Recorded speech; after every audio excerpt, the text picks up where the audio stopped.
안녕하세요. 저는 올해 66, 시골에서 조용히 살아가는 평범한 여자입니다. 겉보기엔 그저 밭 메고 김치 담그고 자식들 출가시켜 놓고 사는 그런 보통의 할머니처럼 보일 거예요. 하지만 제 마음속엔 아무에게도 말하지 못한 이름 하나가 있습니다. 그 이름은 제가 단 한 번도 입 밖으로 소리내어 부르지 못한 제 첫사랑의 이름입니다. 20살 그땐 제게 사랑 같은 건 꿈도 못 꾸던 시절이었죠. 우리 집은 가난했고 아버지는 딸을 팔아야 살 수 있는 형편이었습니다. 그렇게 저는 얼굴도 모르는 남자에게 시집을 갔습니다. 그 남자, 그러니까 지금 제 남편은 40을 넘긴 노총각이었고 논도 있고 집도 있는 부잣집 장남이었죠. 그 집에 시집 가는 날 저는 하얀 고무신만 멍하니 바라보며 스스로 되뇌었습니다. 나는 이제 이 집 여자다. 그 말 한마디로 제 이름도 제 마음도 제 꿈도 다 덮어버렸어요. 결혼 생활은 살아가는 게 아니라 그냥 버티는 일이었습니다. 남편은 무뚝뚝하고 시어머니는 잔소리로 마음을 갈라놓고 아이 셋을 낳아 기르면서 저는 점점 말이 없어졌습니다. 엄마는 원래 그런 거다. 아내는 참고 사는 거다. 그렇게 생각하며 살았어요. 그렇게 살아온 지 22년째 되던 해에 그날도 읍내 병원에 갔다가 진료를 마치고 나와 걷고 있었습니다. 그런데 낯익은 목소리가 저를 불렀습니다. 혹시 최윤정 씨 아니세요? 순간 심장이 멎는 줄 알았어요. 그 이름 최윤정, 그건 오직 그 사람만이 알고 있던 제 본명이었습니다. 고개를 돌리자 그 사람이 서 있었습니다. 많이 늙고 많이 야위었지만 그 눈빛은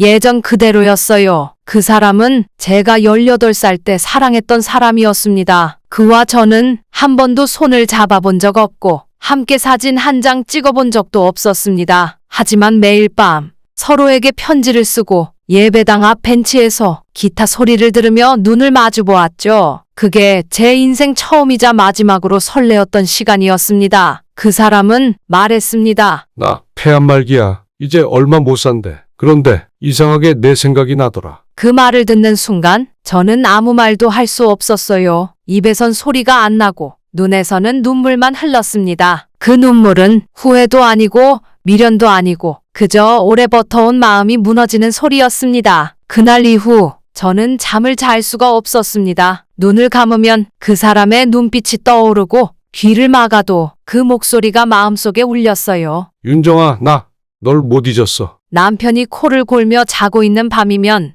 혼자 베란다에 앉아 달빛을 바라보며 조용히 눈물을 삼켰습니다. 그게 죄책감인지 미련인지 아니면 그냥 내가 나를 위한 감정조차 잊고 살았다는 자책이었는지 잘 모르겠습니다. 며칠 후 저는 결심했습니다. 그 사람을 다시 만나야겠다. 아무리 늦었어도 한 번쯤은 내 인생을 위해 마주해야겠다고 생각했어요. 병원은 읍내에서 조금 떨어진 완화치료 병동이었어요. 복도를 따라 조용히 걸어가는데 심장이 쿵쿵 뛰었습니다. 문을 열고 들어갔을 때 그 사람은 창밖을 보고 있었습니다. 마치 내가 올 줄 알고 기다린 사람처럼요. 왔구나. 그 사람은 그렇게 말했습니다. 그리고는 천천히 침대 옆 의자를 가리켰어요. 여기 앉아. 어색한 침묵이 흘렀습니다. 너무 많은 시간이 흘렀고 서로가 서로를 너무 오랫동안 마음속에만 품고 있었기 때문이겠죠. 그러다 그가 말했습니다. 그날 기억나? 우리 동네 예배당 앞 하모니카 불던 날? 나는 그날 이후로 다시는 너 같은 사람 못 만났어. 넌 내 청춘의 전부였거든. 그 말에 저는 고개를 숙였습니다. 그 사람의 인생에도 그 사람의 시간에도 내가 그렇게 깊게 남아 있었다는 사실에 가슴이 미어졌어요. 그 사람은 폐암 말기였습니다. 숨 쉬는 것도 힘겨워하면서 내 손을 조심스레 잡았습니다. 차갑고 마른 손. 하지만 그 손끝에서 전해지는 감정은 너무 뜨겁고 선명했어요. 윤정아, 나는 널 사랑했어. 지금도 그래. 죽어도 그 기억은 데리고 갈 거야.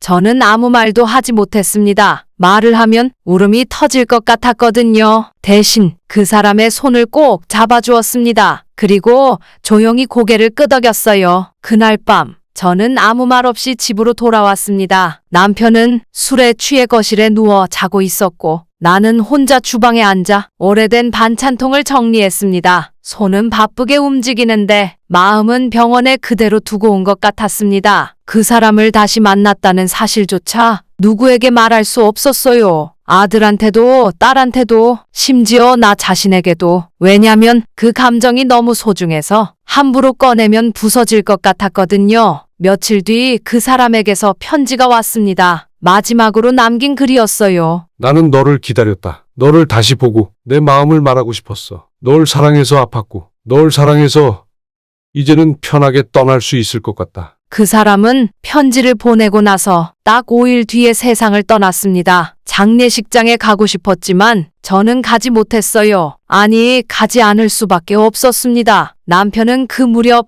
술에 더 많이 취해 있었고 아이들은 집에 내려와 명절 준비로 분주했죠. 무엇보다 그 사람 장례식장에 간다는 말 자체가 제겐 사치였어요. 그래서 저는 그날 아침 작은 들꽃 한 송이를 들고 우리 집 뒤 산자락에 올라갔습니다. 거기 앉아 편지를 읽고 하늘을 올려다보며 조용히 눈을 감았어요. 그날의 하늘은 참 이상하게도 맑고 따뜻했습니다. 바람도 잔잔했고 풀잎이 흔들리는 소리조차 눈물처럼 들렸어요. 그렇게 저는 혼자만의 장례를 혼자만의 작별을 보냈습니다. 그 후로 저는 다시 남편 곁에 서 있습니다. 하지만 그때부터 모든 풍경이 조금씩 달라 보였습니다. 밥 짓는 냄새도 남편의 숨소리도 아이들 사진도 그 사람과 함께했던 짧은 며칠이 제 삶의 모든 감각을 바꿔놓았어요. 그리고 그 사람의 하모니카가 아직 제 서랍 속에 있습니다. 그가 병원에서 마지막으로 제게 쥐어준 작은 하모니카. 이건 내 거야. 나 떠나고 나면 가끔 불어봐. 그 말